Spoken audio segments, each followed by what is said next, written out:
Hey, what's up everybody? Kevin Cage back with another cryptocurrency update. Hope all is well. Want to talk a little bit about this recent price action and then also go over some recent news. Again, I know you guys have seen that news, or some of you may construe it as FUD, the RTGS Global, that real-time gross settlement system type of initiative. No, again, this has no threat to XRP, the usage. It still relies on pre-funded accounts. Have no fear, it's just another one of them. We need innovation, we need competition, and it's cool to see that we have a variety of people, again, finally working on pushing this initiative. Guess what group is, again, 8 years ahead? Ripple, okay? So we'll talk about FIS, which is also kind of connected to this group. They are a RippleNet partner. We know they acquired WorldPay, connected to Amazon at a high level. We know RippleNet in particular, Ripple, their software suite, is integrated with a lot of these behemoths. But I'm aware that you and me only care about the price of XRP. I get it. I respect that. Simply just want to share a few things that I'm seeing. Super high level. I'm not going in depth. I'm not changing time frames. I think this is pretty evident. A host of analysts are seeing the same thing. And we'll simply see if it comes into fruition. All right. So XRP on the daily, VeChain on the right on the daily as well. Everything seems like we're kind of forming another cup pattern. We always think it's going to, moon. And then again, oh, one more drop. I'm right there with you. And as we can see, VeChain came down from this pivot, went under its S1, and also touched this 100 moving average, okay? The blue line. So, as expected, we know that we've been kind of expecting this for several weeks at this point. Again, 22, 23 cents. Now, some people also are aware and have shared, obviously, wicks for potential downside. And we'll see what Bitcoin does. I mean, is it just going to close the CME futures gap at that 9,500 range? Is it, going to wick down even lower potentially? Some people have targets for 7,500. And regardless, all of these analysts, they are still bullish, okay? So again, there's nothing wrong with these markets taking a breather. In an asset class that goes up hundreds of % for altcoins every other week, you guys should expect this. This is natural. There's nothing wrong with taking profits. There's nothing wrong with, dollar cost averaging down. Do what's right for you. Again, I'm just sitting on the sidelines with the trading bag, waiting for the right entry, okay? And it's really good to see that people are taking advantage of these market moves the past 2.5 years. Again, hopefully getting your dollar cost average down, in particular for XRP. Some people were typically at 50 cents or 30 cents. So we've been under this range for quite some time. I know some people are down to 18 cents if they've been trading, etc. Overall, good to see. Be patient, stay strong. And XRP owes us nothing. If you guys are sick of the volatility, you wanted easy money, you wanted the convenience of wealth without the inconvenience of waiting or, required, get out. That is fine. Do what's best for you. Go to something you enjoy. This is simply a long-term hold, okay? I have high hopes for this asset class. And if anyone, truly got out of, all of this open investment, like this open investment opportunity, it just goes to show that you do not understand what is occurring here in the space. It is much more than just digitalization and interoperability. This is going to be like a new global operating system. You guys have to understand that DLT, obviously, and can at least process transactions. Transactions don't have to just be value. This can be messages, this can be data, this can be overall accounting, revolutionize supply chain management, even with AI, and obviously creating agents in like an autonomous world. This goes so much further beyond what my small brain can speculate. And if you understand owning pieces of these protocol that again are that need to be owned and can appreciate per the more the system is used, the sky is the limit. Okay, like high hopes. Just like Ripple says, it literally, they're either going to go 0 or 1, either make a dent in the universe or fade away entirely. And that is why I'm here to stay. I have my long-term bag holding, and again, I am going to be taking advantage of these market swings. I'll keep making these videos. If you guys disagree with me, awesome, because guess what? If everybody agreed that XRP was the greatest, it would already be a high price. There would be no opportunity for me. If everybody made money, everyone would be a winner. There'd be not a true winner because everything would seem pretty flat. We need winners, we need losers. It's just simply a market, always finding balance, okay? Yin and yang. Okay, so right here on Forbes, real-time cross-border payment innovator could cut trillions from financial friction. Sounds something like Ripple would say. Again, before I go down and scroll down in this article, also remember, I mean, these gentlemen, they're all connected with RippleNet partners anyways, of course, kind of solving the same issue. This is not a threat to XRP. This is still requiring pre-funded accounts, XRP's whole thing, and that's why it can still push out Swift and Swift GPI. Swift GPI, X Current, this RTGS Global, they're, improving the process and hopefully freeing some of this dormant capital. But again, this is a minor improvement. And in a time like this where we need liquidity on demand, I think a product that could do just fine if it is developed properly would be on-demand liquidity. Call me crazy. All right, so right here, Talking about CLS again, we know. I know Darren Moore a while back, and I believe XRP Nuts and some other researchers, they discovered CLS integrated with Finastra, RippleNet partner, their global Pay Plus platform, which is integrated with Ripple. Small world, I know. All right, and then also we have right here, IMF experts briefed on the concept, okay, so they don't really know it that well, think it could take, out up to $15 trillion in global financial friction, okay, and then he had estimated 2.7 trillion. So keep in mind, this is a lot of money to free up. There's a lot of friction in the ecosystem. There's going to be more than one winner, whether it is DLT based or not. My money would be on DLT based solutions because obviously we understand what's at hand here. We understand the, act of security, redundancy, speed, trust. Again, it's just a no-brainer to me. Call me crazy, and I think a lot of people agree with me where the space is going. It's going to be way beyond just, digitalization and interoperability. It's just beyond anything that my small brain can speculate. Okay, so talking about CLS, again, we've talked about their connections, liquidity. It's good that we're kind of seeing this and just talking. As we can see here, there's no need to pre-fund a Nostro account. 24/7, 365 availability drastically improves the end customer experience, dramatically improving commercial cash flow. This is, the ultimate end goal. But again, guys, we are still quite a ways away from doing so, okay? And that is why I believe that XRP will get a slice of this pie. And remember in the documents a while back, guys, from Ripple years ago. So we have, right as that example, we have that, 2.7 trillion and then $15 trillion freed, correct? Well, years ago, Ripple has documents that are published, proposals to government bodies and central banks saying $27 trillion is, stuck total. Then that number started coming down. We see numbers like 9.6 and 10 trillion, then we see 5 trillion, and recently we've even seen $2 trillion. So right now this IMF, example is $15 trillion. Regardless, that is a huge market share. And guess what? That is not the only use case that XRP is going after. Why are we tackling the derivative use case, which is obviously on an average, $700 trillion in valuation? Now, I'm not saying, the market capitalization is going to be 700 trillion. No. And first off, market cap doesn't even matter for this asset class. That is a metric for an old system for stocks. Okay. It's so funny how people have their own preferences. I talk to a lot of investors, and some guys will say, real estate is right for me because I want to own a physical asset. Other people, they get the value add of crypto assets, but yes, it is early and we're still in a speculative market. And other people say stocks are the way to go. Again, I want to own something based off of business, cold hard numbers. And again, from each perspective, I can get with it. I can respect it. I think diversification sometimes is the right thing to do, but other times it is a sign that you just don't know what you're doing. All right. Even right here, Galgatron sharing. I'm really sick of people complaining about the slow pace of on-demand liquidity expansion. They're making sure that they get it right, so when they rapidly expand, they won't be worried about random technical issues they should have anticipated. It's coming though. Again, guys, if you're building a skyscraper, how do you want that foundation? Specifically, if this is going to be a long-term hold or a giant nest egg for you in the future. Right? The choice is yours. You can chase microcaps and potentially do extremely well. But again, I just have my long-term bag of XRP packed, held, and I'm taking advantage of swings, trading a variety of other assets in the meantime. All right? Wanted to be a little proactive rather than just sitting on my hands and acting like Ripple or any other company owed me anything, because they don't. That's not how it is. I work for everything I get. All right, even Wrath Economan just emphasizing this in regards to this RTGS discussion.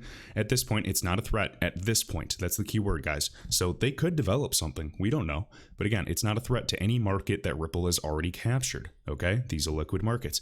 But it seems like a quicker version of what exists already, a virtual continuous link settlement, or FedNow. Okay, we can talk about Ripple. We can talk about the connections. I saw Digital Asset Investor do an awesome deep dive. I believe his video is called XRP Secret. Just went through a lot of the high-tiered individuals that were once at Ripple are moving to Ripple, and it really sheds a lot of light for any newcomers just to understand how deep this rabbit hole really goes.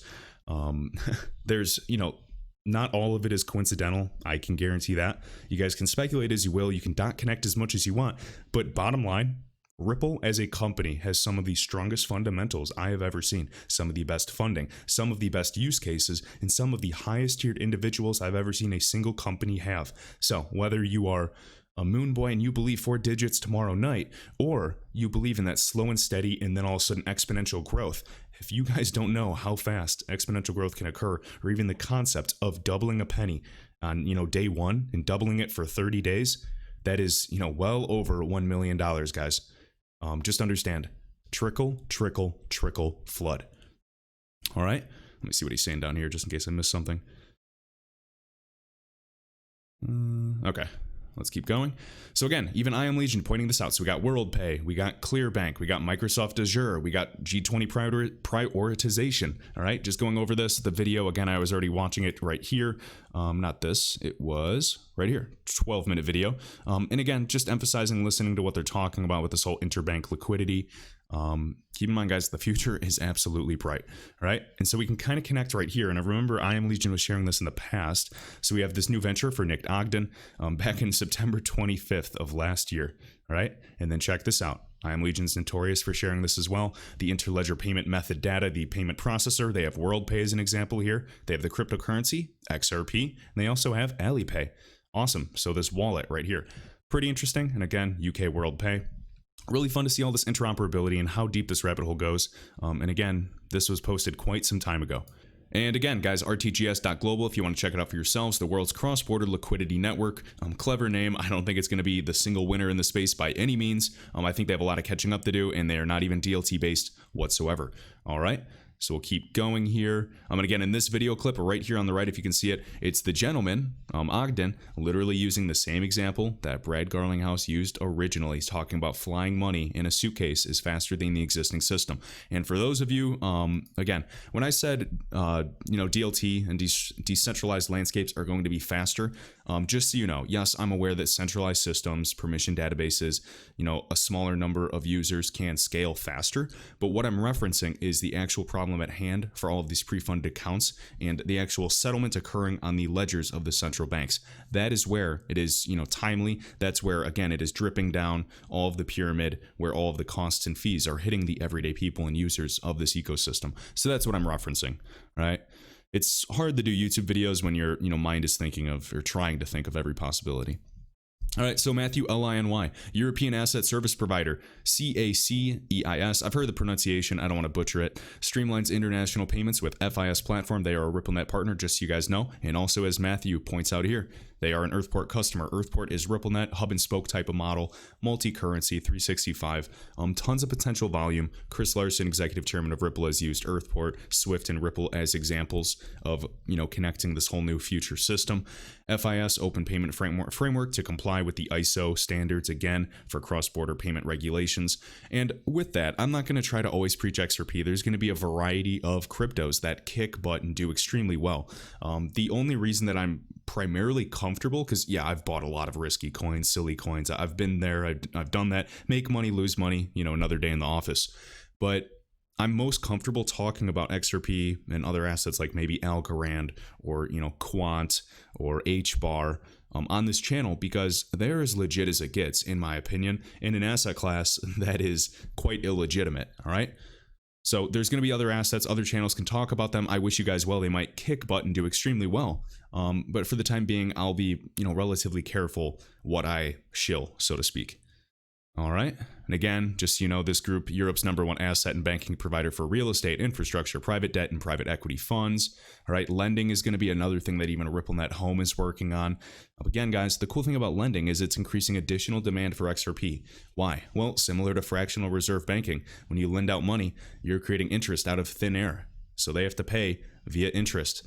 That is additional demand for XRP. See how creative these use cases can get, let alone these other open payment coalitions that we notice if you read the website, which I was doing earlier, the RTGS.global. They are forming all kinds of open payment type of groups and coalitions similar to FIS, which is a RippleNet partner. They're not just, sticking with one group. They're looking and trying to solve a real problem, all right? On a level playing field, the biggest winners are going to rise. So right here, Europe Asset Servicing leader, the CA, I don't know, KC's, I forget what it was, streamlines international payments with FIS platform. Again, seeing this across the board. Even the example joins a growing roster of organizations that are taking advantage of the advanced functionality of the FIS open payment framework. Open payments, guys. Again, ISO, all of these migration standards, it's simply coming. All right, let's see, I already talked about that. Talked about RTGS. right here. So Anders Lundberg, guys, X_Anderson, has a YouTube channel if you want to check it out. Really, really good videos, short and sweet, and fun for me personally. Just kind of talking about Interledger and Overledger. So just so you guys know, ILP Interledger was created by Ripple. It is used by a variety of groups. We'll see the future that it has. I do have high hopes. Essentially, you have a variety of networks that are, ledger systems. Okay, so they connect all of these payment networks. Maybe a banking network, maybe a mobile app, things of that nature. It allows these ledgers to interoperate, interledger between ledgers. And then as we can see, ILP is not so much, or is for exchange of value, correct? Because it's agnostic. You can send XRP, Bitcoin, gold, fiat, equities, commercial real estate, whatever you want. That's an exchange of value. But Overledger of Quant right here is more so, again, a lot more complementary, and it is more so like the operating system, just as Anders points out, okay? So you can see a variety of these groups speaking. Quant is a very interesting project. Not trying to shill it, just wanted to talk about it briefly. It has always had me excited. I remember first looking at it and talking about it, even on YouTube. If you guys want to check back, probably October, November of 2018. And that's when, a lot of interesting talks where I think even, was his name, Blockchain Brad, had some cool interviews with the CEO. He might have 2 or 3, and they were pretty insightful and got me pretty excited. So again, still early, guys. Regardless, though, Bitcoin pulling down the market, if this is the case and we actually do see Bitcoin coming down to, 9,500 or even lower, it will pull the majority of these assets down. There's going to be a variety of assets that are going to be spiking 30%, 40% here and there. And why is that? Because we've seen this in March 2020. It is, again, to bait people. It's going to bait you to chase it. Once you buy it, when it's 40% up, it's going to dump, and the next, one in the train is going to go up, and it's going to keep chasing gains. You're going to be losing money to fees. Currently, ERC20 tokens are risky for me just due to, the congestion on the network. I'm kind of watching a lot of regulation, just sitting back. I could be wrong, but that is just me personally. If you guys are, less risk averse, go for it. All right. So again, SIA, we know that they're connected as well. R3, Ripple, Corda, they're all complementary. Again, bottom line, interoperability, co-opetition. Okay, and then also I'll finish up with this because I don't want this video to get dragged out. Major Korean crypto exchange seized after 99% trading volume was allegedly faked. Now, Mbiagi, thank you for sending this my way. So the exchange's Coinbit, again, guys, netted over 100 billion won.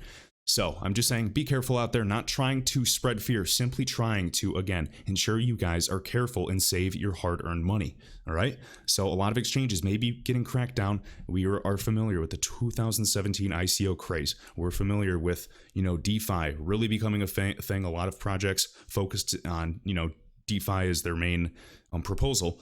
Obviously, it's exciting, and yes, their bubbles are good. Bubbles are good. They're a way to make money, and not every bubble pops right away. I have high hopes for DeFi. I love it. I love a lot of projects that are DeFi. I'm just saying, be careful sitting in, any type of stablecoin or sitting on an exchange that is risky. KYC and AML compliance will be a very big thing. All right. Do not be cocky with this market because it will humble you eventually. You can make hundreds of thousands of dollars and in the future get crushed. Just be safe. Okay, and then also, again, in regards to another exchange, Bithum, Tomato, Burrito, police reportedly seize South Korea's largest crypto exchange, guys.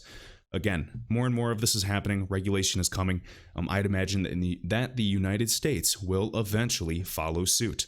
Time will tell. All right, and to finish up, I do want to mention HBAR really quick, but also XRP Crypto Wolf sharing another job posting by Ripple, hiring a senior test automation engineer to design and implement automation tooling on RippleNet and on-demand liquidity. Something interesting as well that many people found was that they referred to the old product suite, Xcurrent, Xvia, and Xrapid. Now today it is ODL, which uses XRP, which is what we care about. Interesting they used the old vernacular of RippleNet, the entire product suite.